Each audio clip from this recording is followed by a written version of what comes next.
Hi friends, இன்றைக்கி எனக்கு ஒரு பேட் நியூஸ். அது என்னதுன்னா, எங்கள் தாத்தா இன்றைக்கி ஊருக்கு போகிறாங்க. அதனால வெளில ஒரு கலவரம் ஆகிட்டுருக்கு. இப்போ நான் உங்களுக்கு வீடியோ போஸ்ட் பண்ணுவேன். ஏன்னா அந்த ஏர்போர்ட்டுக்கு போயிட்டு உங்களுக்கு வீடியோ போஸ்ட் பண்ணுவேன்.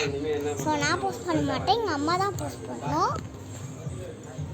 ஸோ அப்புறமேல போஸ்ட் பண்ணுற வீடியோ இது உங்களுக்காக எண்டிங் பாயிண்ட்.